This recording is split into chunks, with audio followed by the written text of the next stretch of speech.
జై వాసవి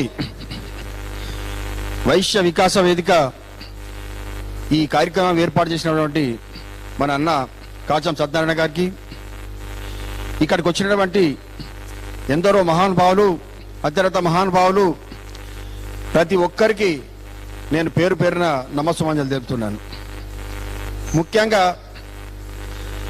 వైశ్య జాతి అనేది అన్నిటికంటే ఉన్నతమైనటువంటి జాతి. మనకి ఎవరో టికెట్లు ఇవ్వాలి, ఎవరినో ఇవ్వాలని కాదు, వారే వచ్చి మనకు వచ్చే పరిస్థితి తీసుకొని రావాలి. ముఖ్యంగా ఇంతకుముందు ఏంటంటే మనోళ్ళు చేస్తలేరు అనేది కాకుండా ఇప్పటి నుంచి అయినా సరే వాళ్ళు మనోళ్ళు చేసే పరిస్థితి మనం తెచ్చుకోవాలి. అది ఏ విధంగా ఉంటుందంటే, వేరే పార్టీల గిట్ట ఒకవేళ ఇతనికి ఇయ్యనటువంటి ఉంటే మనకు నష్టం జరుగుతుంది, ఈ కమ్యూనిటీ అంతా వేరే దిక్కు పోతుంది అనేటువంటి బూలు ఉన్నప్పుడు ప్రతి రాజకీయ నాయకుడు కూడా బూలు పడుతుంటాడు. ముఖ్యంగా నేను నాకు జరిగిన ఒక్క రెండు అనుభవాలు చెప్తాను. నేను కాలేజ్ చేసుకుంటూ వచ్చే సర్పంచ్గా అయినాను. 3 సార్లు సర్పంచ్ గెలిచిన, తర్వాత ఎంపీటీసీ గెలిచిన, వైస్ ఎంపీపీగా చేసిన, రిజర్వేషన్ అనుకూలించలేదు. తర్వాత జెడ్పీటీసీ గెలిచిన. జెడ్పీటీసీ ఉన్నప్పుడు మనోళ్ళందరినీ ఒక ఐకమత్యాన్ని తీసుకొచ్చినాం. ఐకమత్యం తీసుకున్నప్పుడు మనోళ్ళందరూ ఒక తాటి మీదకి వచ్చిండ్రు. తాటి మీదకి వచ్చి ఇంచుమించు మనోళ్ళందరూ మంచిగా సపోర్ట్ చేసేటట్టు మేము అక్కడ అనుకూలంగా తీసుకున్నాం.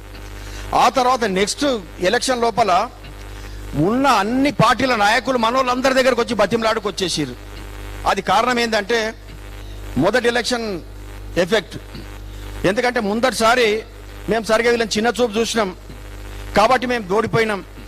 ఈసారి మేము గట్రా అడగకుంటే ఈ విధంగా ఉంటుంది అంటని చెప్పి ఆ విధంగా వచ్చింది. కాబట్టి ఎవరో మనకి ఇవ్వడమే కాదు, వాళ్ళే మనకి ఇచ్చే పరిస్థితి మనం తీసుకొని రావాలి. ముఖ్యంగా ఏంటంటే ఇప్పుడు సమాజం లోపల కొన్ని అన్యాయాలు జరుగుతున్నాయి.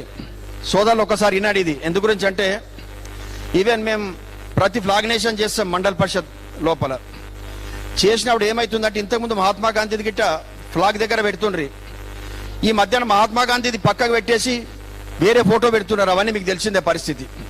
మొన్న మేము ఏం చేసామంటే, ఆ విధంగా పెట్టంగానే అక్కడ ఫ్లాగ్నేషన్ ఆపిచ్చేసి మొదలు మహాత్మా గాంధీ తీసుకొచ్చి పెట్టాడు. ఆయన పెట్టినా పర్లేదు, ఆయన గిట్ట నాయకుడే అయినా సరే మనోని పెట్టండి.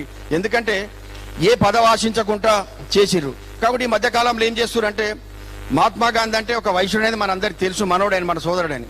కానీ అయినా సరే ఆయన తప్పు చేసిండు, ఆయన చాలా మట్టుకు దేశానికి ద్రోహం చేసిండు అనేటువంటి కొన్ని వాట్సాప్ మెసేజ్లు విపరీతంగా వస్తున్నాయి.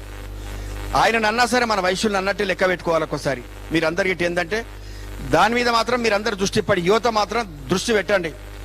కాబట్టి ముఖ్యంగా నేను ఒక చిన్న ఎగ్జాంపుల్ చెప్తా ఆ మహానుభావుని గురించి. ఆయన లండన్ లోపల బారిస్టర్ చదువుతున్నప్పుడు మన ఇండియన్స్ అంటే ఒక చిన్న చూపు ఉండే. ఆయన అప్పటికి ఒక టైగర్ లెక్క ఉంటుండే మహాత్మా గాంధీ అంటే. ఏ విధంగా ఉంటుండే అంటే, ఉన్న తర్వాత ఏమైందంటే ఇంగ్లీష్ వాళ్ళు అందరూ వచ్చేసి పిల్లలు వచ్చేసి నేలలు చేస్తున్నారు. ఏలని చేసుకుంటే ఏమంటారు అంటే, మీరు ఏందిరాబాయ్ ఇండియన్స్ అంతా, మేమంతా చూడు, మేమంతా ఇంగ్లాండ్ మొత్తం మంది వైట్గా ఉన్నాం, మేమంతా ఒకటే కలర్ ఉన్నాం, మేమంతా ఒక రకంగా ఉన్నామంట అని చెప్పి ఈయనని వేలన చేస్తుండు.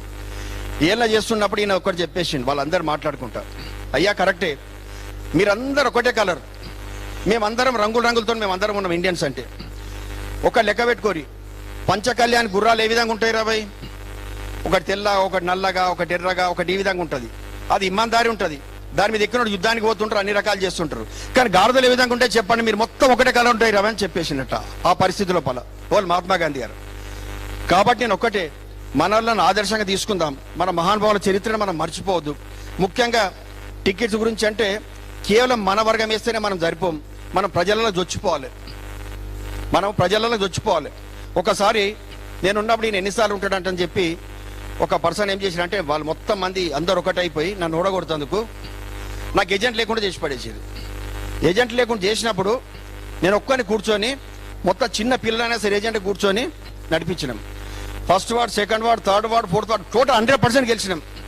మొత్తం వాళ్ళందరూ పరిశాన్ అంటే ఏంది పరిస్థితి, ఈయన ఓడగొడదామని మేము అందరం అనుకుంటే ఇతడు ఈ విధంగా గెలవడం ఏందనేది. అందుకే చెప్తున్నా, విజయాన్ని ఎవరు ఆపడవలసిన అవసరం లేదు. ముందుకు పోయేటోడు ఎవడు ఆపలేడు, వెనుక పట్టేవాడు ఎవడు ముందుకు తీసుకుపోలేడు. కాబట్టి మీరు అందరు ధైర్యంగా ముందుకు వెళ్ళండి. ఎవరెవరికి ఈ పార్టీ ఆ పార్టీ అని కాదు, ఏ పార్టీలో ఛాయిస్ ఆ పార్టీలో ముందుకు వెళ్ళిపోరు ఎవడన్నా కానీ మన సోదరుడు. కాబట్టి మీ అందరికి ఒకటే చెప్పేది, మీరు ముందుకు వెళ్ళండి, మీ వెనక అందరం ఉంటాం, మేమందరం ఉంటాం.